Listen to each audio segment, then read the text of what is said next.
We're going to talk about a case study on corruption today. And that is through college football, which I watch my fair share of. So we're simply going to talk about officials, the refs. I think a lot of people don't like to talk about it because, well, if it feels like there's corruption or there's cheating, then it makes the sport less fun and less real. But to me, it's like, well, how do you avoid it? Because I've watched enough. I've seen it happen enough times where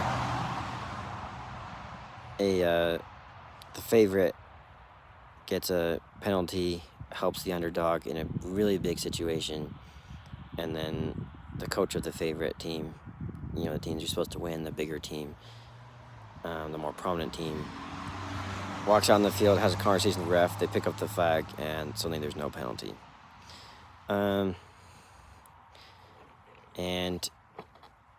I think there's a reason for this, and that's that, when the coaches are most prominent person in the whole state, such as often the case in the SEC,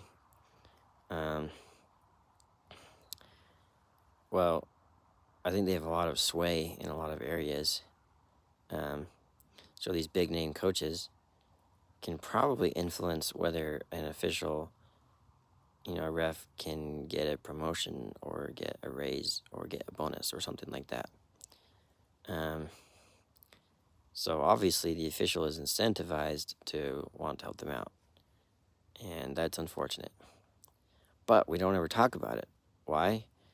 Well, because the media all has relationships with people too. The world runs through relationships, and that's no different in corruption. So the coach has a relationship with the commissioner, who can influence how the ref is paid, potentially.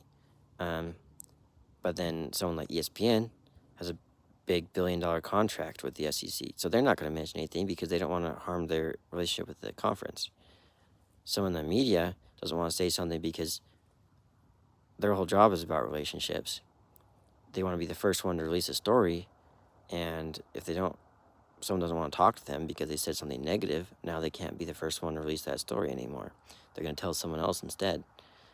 So no one wants to talk about it.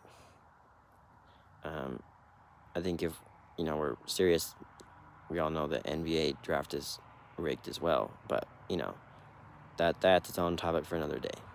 So there's your case study on corruption.